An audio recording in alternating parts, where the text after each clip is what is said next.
जरा सोचो, एक दिन अचानक आसमान में 12 एलियन शिप्स आकर रुक जाएं, लेकिन वो हमला ही न करें। पर इसके कुछ दिनों के बाद बिना किसी सिग्नल के पूरी दुनिया की इलेक्ट्रिसिटी बंद हो जाए, प्लेन्स आसमान से गिरने लगे, शहर समंदर में डूब जाएं और लोगों को समझ ही ना आ रहा हो कि उनके साथ हो क्या रहा है। क्योंकि कैसी नाम की लड़की के साथ कुछ ऐसा ही हुआ था। कैसी एक आम स्कूल गर्ल थी जो अपने छोटे भाई सैम, पिता ओलिवर और माँ लीसा के साथ एक सुकून भरी जिंदगी जी रही थी। पर एक दिन जब वो सब टीवी देख रहे थे तो न्यूज से उन्हें पता चला कि दुनिया भर के ऊपर 12 एलियन शिप्स आकर रुक गए हैं, जिससे सरकार और आर्मी भी कंफ्यूज थी और सब इंतजार कर रहे थे कि इन एलियंस का पहला कदम क्या होगा। और कुछ लोग तो इससे इतना डर गए थे कि वो अपने घरों को छोड़कर सुरक्षित जगह की तलाश में निकल गए थे। तो अब इसके अगले दिन जब कैसी अपनी क्लास में बैठी अपनी दोस्त एलिजाबेथ को मैसेज कर रही थी तो अचानक उसका फोन बंद हो गया और लाइट भी चली गई। और जब सब स्टूडेंट्स ने बाहर झांक कर देखा तो सड़क पर गाड़ियां आपस में टकरा रही थी और यहाँ तक कि आसमान में उड़ता हुआ एक प्लेन भी क्रैश हो गया। दरअसल ये एलियंस का धरती पर पहला हमला था, जिसमें उन्होंने इलेक्ट्रोमैग्नेटिक पल्स के जरिए धरती की पूरी बिजली गायब कर दी थी।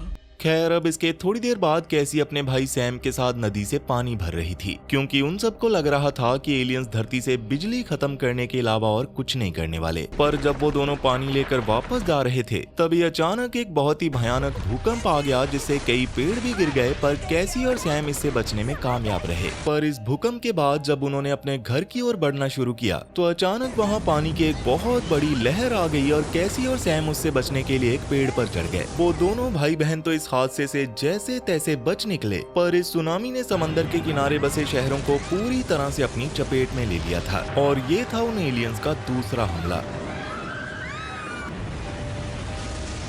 लेकिन इतना कुछ करने के बाद भी वो एलियंस रुके नहीं। उन्होंने तीसरे हमले के रूप में धरती पर एवियन फ्लू नाम का एक वायरस फैला दिया, जिससे लाखों इंसान बेमौत मारे गए। इस दौरान कैसी अपने स्कूल पहुंची, जिसे अब एक मेडिकल सेंटर बना दिया गया था। वहां पहुंचकर जैसे ही कैसी अपनी एक दोस्त को देखकर उसकी ओर बढ़ी तो कैसी की माँ ने बीच में आकर कैसी को उससे दूर कर दिया। दरअसल कैसी की माँ नहीं चाहती थी कि कैसी भी इस वायरस का शिकार बने, इसलिए उन्होंने कैसी को उसके छोटे भाई सैम का ख्याल रखने के लिए घर भेज दिया। पर इसके कुछ दिनों के बाद कैसी की माँ भी इस वायरस का शिकार होने की वजह से मारी गई। कैसी अपनी माँ की मौत के बाद पूरी तरह से टूट चुकी थी। सरकार ने अनाउंस किया कि सर्वाइवर्स को एक मिलिट्री बेस में शिफ्ट किया जाएगा, जहां उन्हें प्रोटेक्शन मिलेगी। इसलिए कैसी ने अपने भाई और पिता के साथ कुछ सामान बांधा और वो लोग सीधा उस बेस की ओर निकल पड़े। और रात होने से पहले वो लोग उस बेस पर पहुंच भी गए थे, जहां वैसे तो सब कुछ ठीक चल रहा था। पर रात के वक्त ओलिवर ने कैसी को साइड में ले जाकर गन चलाने का तरीका बताते हुए कहा कि इसे तुम तब इस्तेमाल करना जब तुम्हें खतरा महसूस हो। जिस पर कैसी ने कहा कि मुझे लग रहा है हम लोग इस जगह पर सुरक्षित हैं। पर ओलिवर ने ये कहते हुए वो गन कैसी को थमा दी कि ऐसे हालातों में कोई भी जगह सुरक्षित नहीं होती। खैर, अब इसके अगले दिन अचानक बेस के गेट पर बहुत सारी मिट्टी उड़ने लगी, जिसने सबको चिंता में डाल दिया, क्योंकि वहाँ मौजूद लोगों को लग रहा था कि शायद वहाँ एलियंस आ रहे हैं। मगर ये एलियंस नहीं बल्कि मिलिट्री की गाड़ियां थी और उनके साथ कुछ स्कूल की बसेस भी थी। इस कैंप के अंदर आने के बाद कर्नल वॉश ने एक गाड़ी से बाहर आकर सबको बताया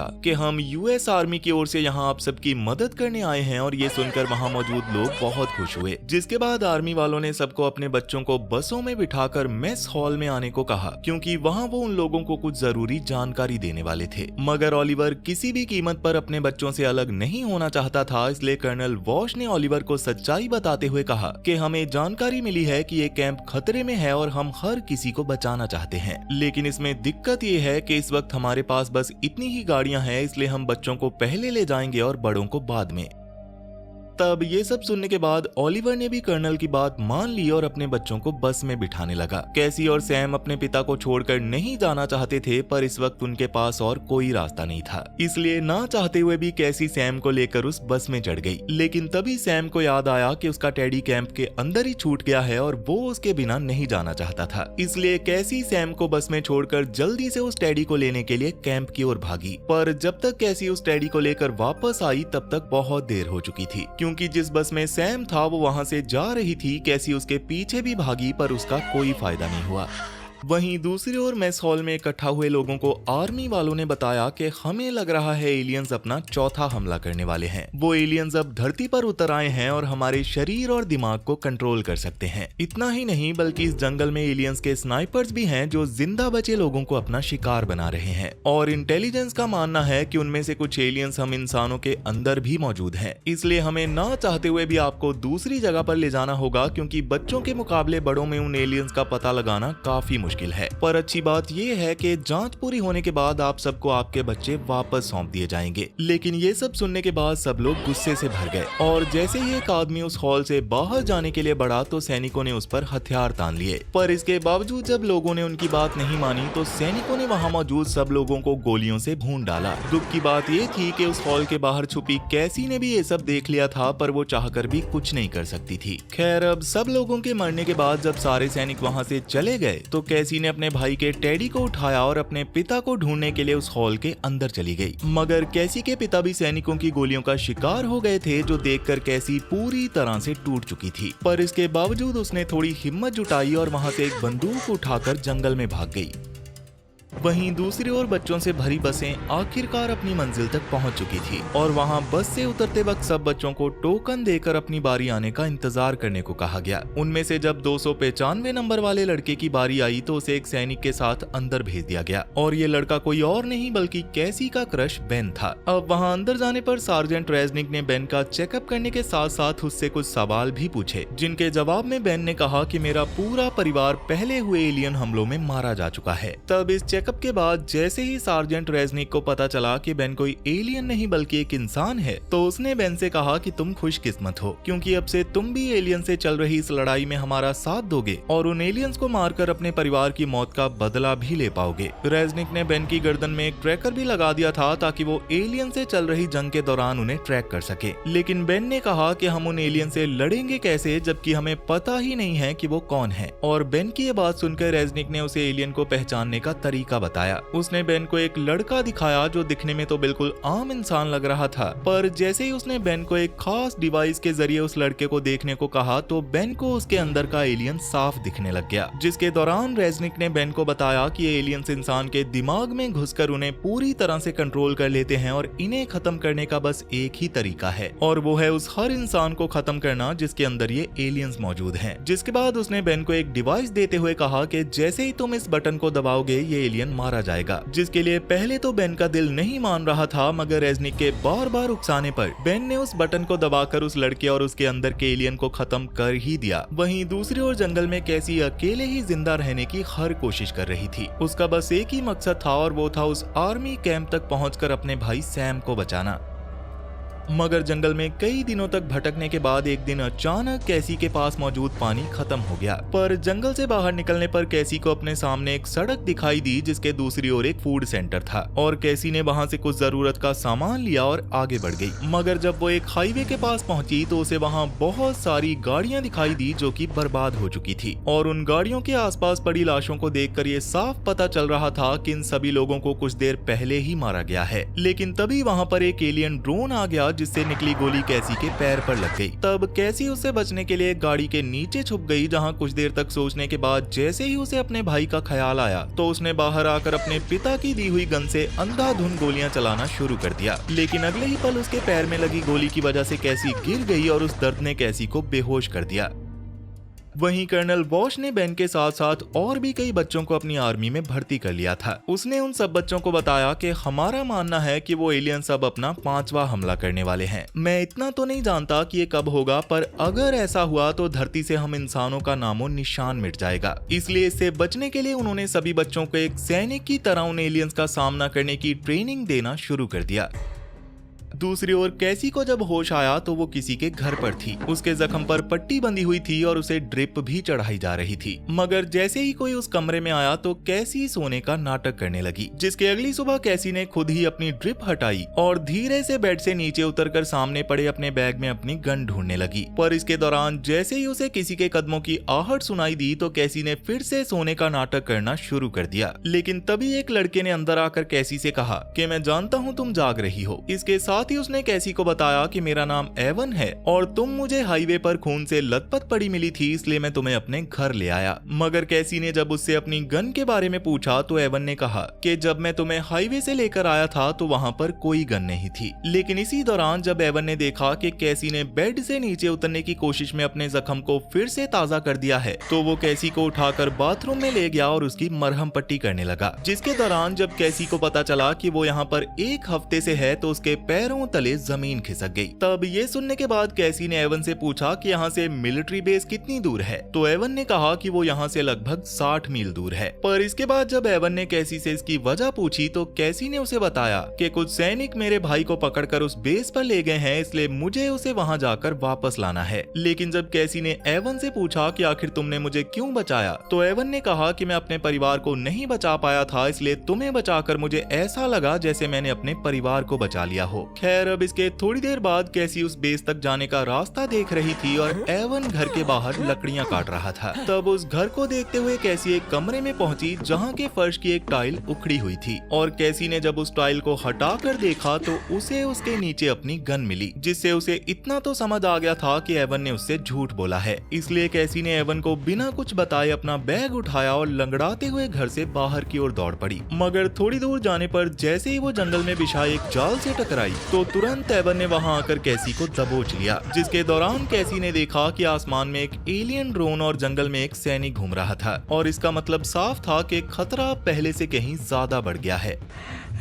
अब इस सब के बाद जब वो दोनों घर वापस आए तो एवन ने कैसी से कहा कि मैंने तुम्हें तुम्हारी गन के बारे में इसलिए नहीं बताया क्योंकि मुझे डर था कि अगर तुम एक एलियन हुई तो तुम मुझे मार दोगी। और इसके बाद जब कैसी ने जंगल में देखे उस सैनिक के बारे में पूछा तो एवन ने उसे बताया कि जंगल में ऐसे कई सैनिक घूम रहे हैं जो बचे हुए इंसानों को खत्म कर रहे हैं। तब ये सुनते ही कैसी ने कहा कि मुझे जितना जल्दी हो सके अपने भाई को बचाना होगा। पर इस पर जब एवन ने कहा कि तुम्हारा भाई तो अब तक मर चुका होगा तो कैसी ने गुस्से में कहा कि मैं जानती हूँ मेरा भाई बिल्कुल सही सलामत होगा और मैं किसी भी हाल में उसे बचा कर ही रहूंगी। और कैसी की जिद को देखकर एवन ने भी इस काम में उसका साथ देने का फैसला कर लिया। वहीं मिलिट्री बेस में रेजनिक ने एक और लड़की को बेन के स्क्वाड में शामिल कर दिया जिसका नाम रिंगर था। इस स्क्वाड का लीडर बेन था और रिंगर को किसी की चमचागिरी करना बिल्कुल भी पसंद नहीं था, इसलिए उसने साफ कह दिया कि मैं यहाँ किसी के ऑर्डर्स नहीं मानूंगी। खैर अब इसके थोड़ी देर बाद बेन ट्रेनिंग की जगह पर आया जहाँ उसकी ट्रेनिंग पार्टनर रिंगर थी। वहाँ रिंगर ने बेन से कहा कि मैं भी पहले एक आम लड़की हुआ करती थी पर फिर एक दिन मिलिट्री की गाड़ी मुझे भी पकड़कर यहाँ ले आई, जिस पर बेन ने कहा कि उन्होंने हमें पकड़ा नहीं बल्कि हमें बचाया है। पर रिंगर ने उसकी बात को काटते हुए कहा कि हमें बचाया नहीं गया बल्कि उन्होंने अपनी चाल से हमें सैनिक बना दिया है। जिसके बाद बेन ने रिंगर से शर्त लगाई कि अगर मैंने तुम्हें लड़ाई में हरा दिया तो तुम मुझे बंदूक चलाना सिखाओगी। पर इस लड़ाई में रिंगर ने बेन को पल भर में ही ढेर कर दिया। लेकिन रिंगर के बहुत घमंडी होने की वजह से जैसे ही उसका ध्यान हटा तो बेन ने पलक झपकते ही उसे धूल चटा दी। जिसके बाद शर्त के मुताबिक रिंगर बेन और उसकी पूरी स्क्वाड को बंदूक चलाना सिखाने लगी। मगर इसी दौरान रेजनिक ने वहां आकर बेन से कहा कि कर्नल वॉश तुमसे मिलना चाहते हैं। बेन जब वॉश के पास पहुंचा तो वॉश ने उसे बताया कि एलियंस ने अपना 5वां हमला करना शुरू कर दिया है और कई बड़े शहर उनके इस हमले का शिकार हो चुके हैं। जिसके बाद वॉश ने उसे एक खास हेलमेट देते हुए कहा कि इस हेलमेट पर एक ऐसा लेंस लगा हुआ है जिससे तुम एलियंस को देख सकते हो। इसके साथ ही कर्नल ने बेन से कहा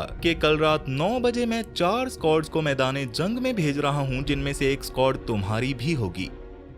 वहीं दूसरी ओर कैंप की ओर बढ़ते हुए कैसी ने एवन से कहा कि मैं तुमसे किसी को निहत्था करना सीखना चाहती हूं जैसे तुमने मुझे किया था। जिस पर पहले तो एवन नहीं माना, पर जब कैसी ने कहा कि मैं किसी भी हाल में अपने भाई को बचाना चाहती हूं और मैं जानती हूं मैं इसके लिए कमजोर हूं, तो एवन ने उसे दूसरे के हाथ से गन छीनना सिखा दिया। जिसके थोड़ी देर बाद जब एवन नहाकर टेंट पर वापस आया तो उसने कैसी के पास उसकी बेस्ट फ्रेंड की फोटो के साथ साथ बेन की फोटो भी देख ली, जिससे कैसी को शर्म आने लगी। और इन सब बातों के बाद उन्होंने अपना टेंट पैक किया और फिर से अपनी मंजिल की ओर बढ़ना शुरू कर दिया। और रात होने से पहले उन्हें एक पुरानी गाड़ी भी मिल गई जो कि फिलहाल रात गुजारने के लिए एक सुरक्षित जगह थी। और वहां जब एवन ने कैसी के जख्म पर पट्टी बांधी तो कैसी ने एवन का शुक्रिया करते हुए उसे किस किया और वो दोनों इंटीमेट होने लगे। इसी दौरान बेस पर बेन और उसकी टीम मिशन पर जाने के लिए एक हेलीकॉप्टर में बैठ गए। और जब रिंगर ने बेन से सैम के बारे में पूछा तो बेन ने कहा कि उसे फूड पॉइजनिंग हो गई है इसलिए वो नहीं आ रहा। लेकिन सच्चाई ये थी कि बेन ने सैम को बाथरूम में ही बांध दिया था ताकि वो सुरक्षित रह सके। जिसके बाद उनके हेलीकॉप्टर ने उड़ान भरी और उन नन्हे सैनिकों को बताया गया कि तुम्हारा मिशन उन एलियंस के घरों में घुसकर उन्हें खत्म करना है, जिसमें तुम्हारे ये हेलमेट्स तुम्हारी मदद करेंगे और मिशन के पूरा होते ही तुम्हें वापस ले जाने के लिए हेलीकॉप्टर भी भेज दिया जाएगा। जिसके बाद वो हेलीकॉप्टर उन्हें मिशन वाली जगह पर छोड़कर वापस चला गया। तब थोड़ा आगे बढ़कर उन्हें कुछ एलियंस दिखाई दिए, पर उनसे पहले ही एलियंस ने उन पर गोलियां चलाना शुरू कर दिया,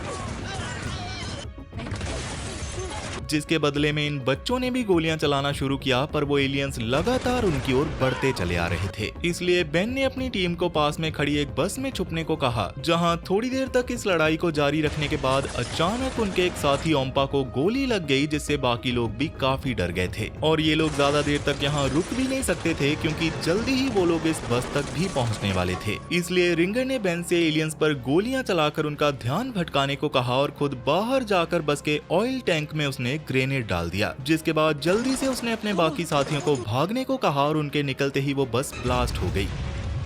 तब इसी मौके का फायदा उठाकर ये लोग एक सुनसान मॉल में चले गए ताकि कुछ देर आराम कर सकें। जिसके दौरान रिंगर ने कहा कि वो एलियंस भूकंप ला सकते हैं, धरती से बिजली गायब कर सकते हैं, तो हम जैसे बच्चों से कैसे डर गए। रिंगर को इस सब में कुछ गड़बड़ लग रही थी, इसलिए उसने अपना ट्रैकर ही निकाल दिया ताकि अब से उसे आर्मी वालों की गुलामी न करनी पड़े। लेकिन जैसे ही रिंगर ने वो ट्रैकर निकाला, बाकी बच्चों को उसमें एलियन नजर आने लगा, जिसकी वजह से उन्होंने रिंगर पर बंदूक तान दी। पर ये जो भी हो रहा था बेन इसे अच्छे से समझ गया था, इसलिए उसने भी अपना ट्रैकर निकाल दिया और बाकी टीम को बेन के अंदर एलियन दिखने लगा। लेकिन बेन ने उन्हें समझाया कि ना तो मैं एलियन हूँ और ना ही वो लोग एलियन हैं जो हम पर गोलियां चला रहे थे। उसने बताया कि रेजनिक और वॉश ने हमसे झूठ बोला है, क्योंकि हरे रंग का मतलब एलियन नहीं बल्कि इंसान होता है। ये हेलमेट और ट्रैकर उनकी चाल है, क्योंकि वो लोग असल में हमें टेस्ट कर रहे हैं। उन्होंने हमें एलियंस को मारने के लिए नहीं बल्कि उन इंसानों को मारने के लिए ट्रेन किया है जो एलियंस के खतरनाक हमलों के बाद भी जिंदा बच गए हैं। बेन ने उन्हें समझाया कि असल में रेजनिक और बॉश इंसान नहीं बल्कि एलियंस हैं, और उन्होंने बड़े लोगों की बजाय हम बच्चों को इस काम के लिए इसलिए चुना क्योंकि उन्हें लगा होगा बच्चे उनकी बातों में आसानी से आ जाएंगे। इसके साथ ही उसने कहा कि एलियंस कोई पांचवा हमला नहीं करने वाले बल्कि हम लोग ही उनका पांचवा हमला है। और ये सब बताने के बाद बेन ने सबको अपने ट्रैकर निकालने को कहा ताकि आर्मी अब उन्हें ट्रैक ना कर सके। पर बेन ने सैम को बेस पर ही छोड़ दिया था, इसलिए अब वो किसी भी कीमत पर सैम को बचाने बेस पर वापस जाना चाहता था और बेन के पास इसके लिए एक प्लान भी था। वहीं दूसरी ओर जब एवन और कैसी उस गाड़ी में सो रहे थे, तभी एवन को किसी की आहट सुनाई दी और वो गाड़ी से बाहर आ गया, जिससे अगले ही पल कुछ आदमियों ने वहां आकर एवन से कहा कि तुम अपने ड्रोन सेक्टर से बाहर हो। और इससे पहले कि एवन उससे कुछ बात कर पाता, उस आदमी ने एवन पर गोलियां चलाना शुरू कर दिया। तब एवन ने उसका मुकाबला करने की भी कोशिश की, पर वहाँ एक और आदमी आ गया और वो दोनों एवन पर भारी पड़ गए। और जब तक गाड़ी में बैठी कैसी ने एवन की मदद करने के लिए अपनी गन उठाई, तब तक एवन बेहोश हो चुका था और एवन के बेहोश होने के बाद वो लोग कैसी के पीछे पड़ गए।